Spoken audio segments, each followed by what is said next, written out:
Hey y'all, and welcome back to Her Revision Podcast, the podcast for women who are rewriting the stories that they tell themselves and that the world tells them. And I'm back with another episode of something that I've been feeling lately. Truthfully, I've been sitting with a lot in the last couple of weeks. And it's been on me heavy. And I won't lie, it's been on me heavy. I've been reflecting on the ways that I show up for myself or how I don't show up for myself. And if you're anything like me right now, you may be questioning whether or not you are accepting less than you deserve. And it's a hard pill to swallow, and I want to dive into it. I've been thinking about boundaries a lot lately. And if I can be as honest as possible, it's always been something that I've struggled with. I've always struggled with how to set boundaries, how to keep them, and how to navigate relationships that may or may not continue because of boundaries or a lack thereof. And the struggle isn't necessarily because I don't know what I want, but more so because I'm concerned with how the other person will feel because I implement them. I don't want that person to feel any type of way. I don't want them to feel like I'm being mean or I'm being ungrateful or not accepting or whatever the case. I just never wanted anybody to feel some type of way because I set boundaries that may or may not have felt or been unrealistic to the other person. I've shrunk myself over and over by making sure that I wasn't making someone else feel any type of way or rocking the boat or taking them out of their comfort. And in doing that, I feel like I've made myself so small, very small. And I feel like a lot of us do that, don't we? We prioritize other people's feelings so much that we end up losing sight of our own needs and our own wants. But I realized that I can't keep doing that. Not anymore. And I've told myself this time and time again, but I really want to make that choice. And I really want to make that decision to stop playing small, to stop playing it safe, to stop putting everybody's needs and wants and their comfort above my own. The real issue that I've been facing, and maybe you can relate, is that the idea of setting hardcore boundaries makes me feel like I'm making others uncomfortable. And that's something that I don't want. I don't want to put other people in the predicament that they don't feel good around me, or I feel like I've put them in a tight space. And it's always been a part of me that feels like if I speak up, if I say this is what I need, that it will cause friction within that relationship and it'll make people pull away or leave or not like me. But if I can be so real with myself, why is that a fear? Why do we fear that so much? Why am I so scared that setting boundaries will make people not want to be around me or want to pull away from this relationship, when in reality, me setting boundaries and them not respecting it is much more a reflection of the other person than it is for myself. It's much more a reality of me realizing that because they can't respect my boundaries, they were never truly there for me to begin with. It feels like I always find myself at this crossroad that I'm either choosing. It's like I'm always choosing between keeping the peace with others and choosing peace for myself. And guess who loses? Guess who gets the short end of the stick when I choose peace with others over my own comfort? Me. Just me. One of the things that I've realized about myself, and I really had the reality check because I was like, dang, for somebody who feels so confident in my voice and who feels so confident in the way that I can self-actualize, I realized that one of the things that I didn't necessarily like is that when I did decide to step into my boundaries, I found myself using passive language because it made me feel less direct or less confrontational. So instead I would say things like, it would be nice if you could ... or I would like it if you would ... when it came to me setting boundaries. And it felt like I was giving people an opening or an out to negotiate what I felt strongly about, but was too afraid to be direct about. And that was the issue. The issue is that I was not being clear in what I wanted, what I needed, and what I felt like I deserved. I wasn't being clear in my expectations for the type of relationship that I actually wanted. And we're not even just talking romantic, we're talking platonic as well. We're talking familial relationships. I was not being clear with what I expected from the other person. Instead, I tiptoed around the truth because I did not want to hurt anybody's feelings. I did not want anybody to feel like I was pressuring them or putting them in the predicament where they could not feel natural in the way that they interacted with me. But the truth is, right, when you sit back and you really think about the truth and you look at a situation from a bird's eye view instead of being directly in it and feeling all the emotions, is that I don't need to be timid about how I feel or my needs. And that other person does not need to be either. When I think of a relationship now, and I think of boundaries and I think of healthy relationships with healthy boundary setting, I realize the only way that a relationship can prosper is if we both are comfortable and are able to speak up for how we want to be treated within that relationship, right? When we say things like, it would be nice if you could call more, or I would like it if we spent more time together, it's more like a soft suggestion. You're giving that person a suggestion for how they could treat you if they felt like it. It's not a boundary. It's not you setting the expectation that in order for this relationship to continue in a way that I feel comfortable as well as you, this is what I need. Now, whether or not you choose to accept that boundary and you choose to, actually adhere to what I feel is necessary for this relationship to continue is between you and only you. Okay, you get the decision to choose if that boundary is something that you are willing to deal with as the other person. But I cannot softly suggest to you what I feel like I deserve within my relationship. Like I said, this is not just romantic, but this is not a suggestion. I cannot suggest to you how I want to be treated. This is my boundary, and I have to set that, and I have to be clear in that.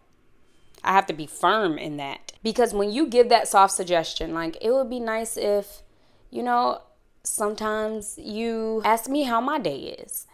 There's no urgency in that. There's no clarity in that. It's just more so like, if you want to do that, I would like it, but you don't have to. That's how it reads. And that's what I was doing for so many different people. And I found myself disappointed and blaming the other person because I felt like they should know.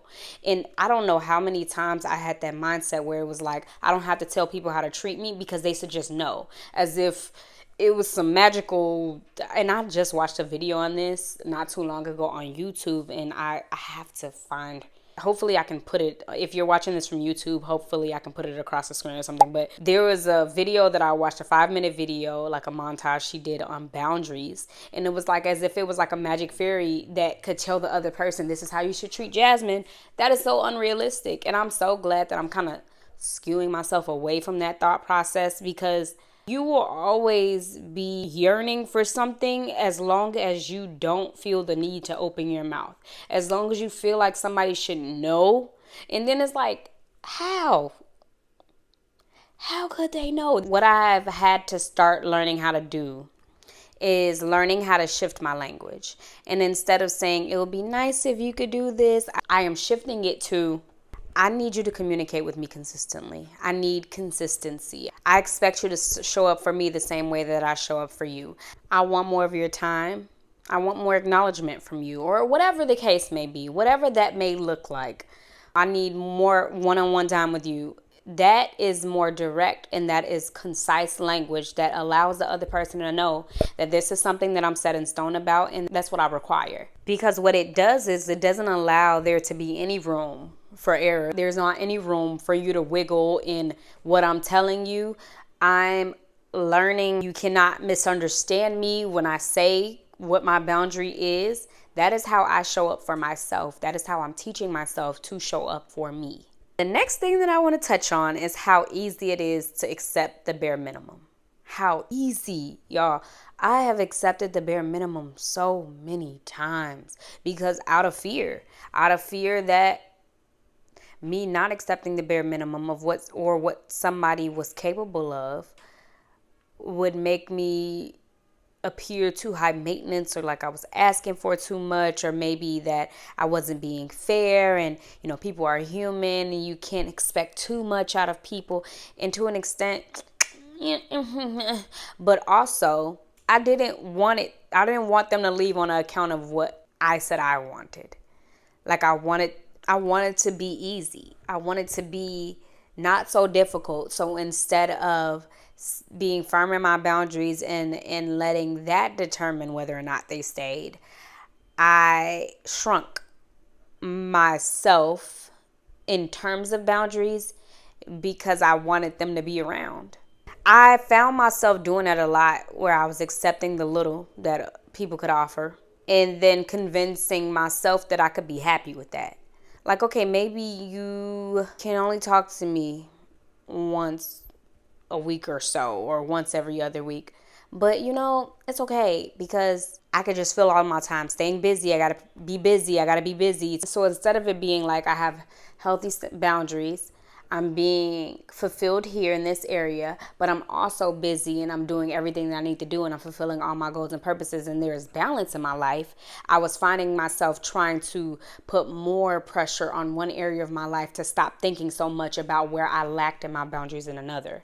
It wasn't working.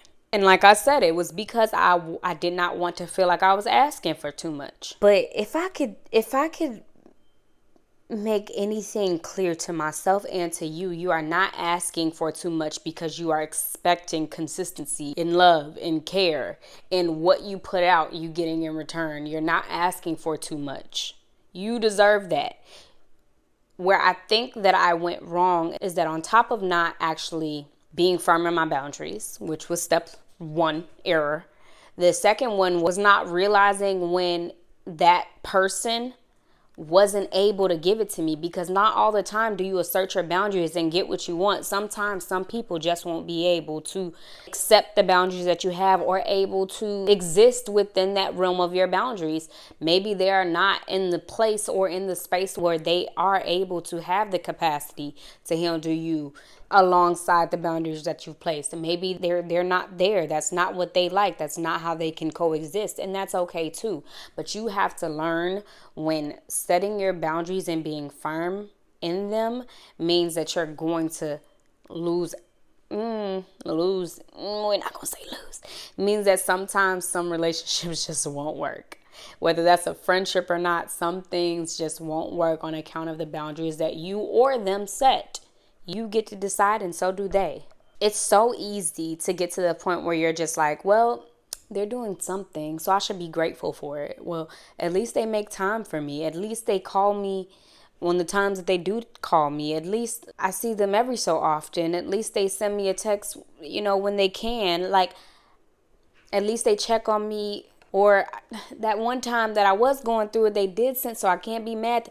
When you start to do that and you start to talk yourself into looking at what they have did and looking at the few times that they have done something, and you skew away from the deficit in between that, you lose it. Bare minimum is not going to cut it anymore. It should not cut it. It shouldn't have cut it to begin with, but it did, and we're here, and that's okay because we're going to fix it. But bare minimum cannot cut it. If somebody is giving you breadcrumbs and you know in your heart that you deserve the whole damn meal, why are you sitting there accepting it? Why are you sitting there eating the breadcrumbs one by one, just, making sure not to finish them all because you never know when you want to get some more like that? Why, friend? Why are we doing that? We have to stop convincing ourselves. I had to stop convincing myself. I have to stop convincing myself that the bare minimum is something that I should settle for. I believe in a God that I don't even, like, everything in my life that I've been blessed with, even the things that I was willing to settle for myself, God said no. And I was able to get beyond what I ever thought I could. And I'm even in the place now where I'm like, wow, I just know this not even my end. This is just the beginning, and I'm already so blessed beyond what I would have even imagined. So why would I settle for this specific area in my life? Why would I settle when it comes to the relationships in my life and not getting what I deserve?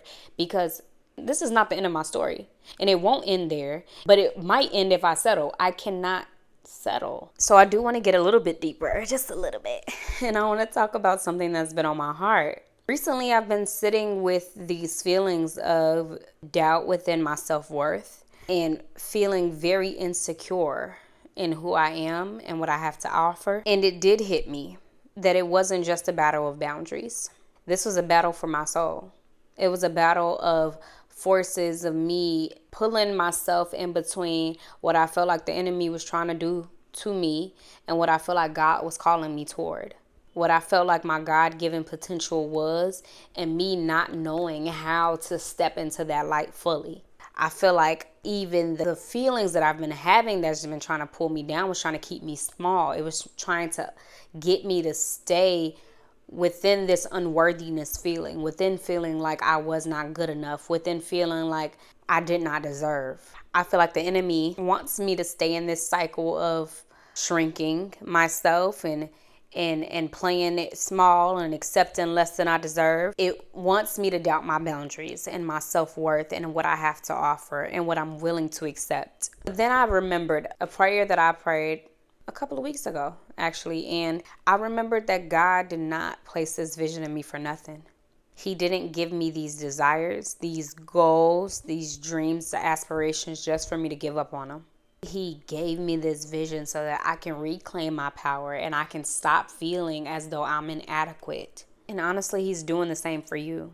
Every time that you feel like you're settling, every time you feel like you're accepting less than you deserve, know that it is a test. It is a test to see if you're going to stand firm in the boundaries that God called you to set. So how do we actually set these boundaries? How do we reclaim our power? So this is what I've been learning. One, like I said, be very direct in your language. You have to learn how to speak with clarity. Start with using I need, I want, I expect, and not it would be nice if, or I would like it. We're staying away from all of that. The right people will rise to meet your expectations and the wrong ones will fall off as they should. The second thing would be to stay firm when you set your boundaries. It's going to be uncomfortable.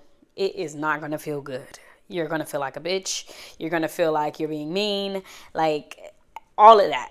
It's going to be uncomfortable. But remember that you are setting boundaries to protect your peace. If people are going to walk away because you're setting boundaries, they were not meant to be in your life for the long haul. The third thing is to trust that God has more for you. He does. And I had to pound this into my head.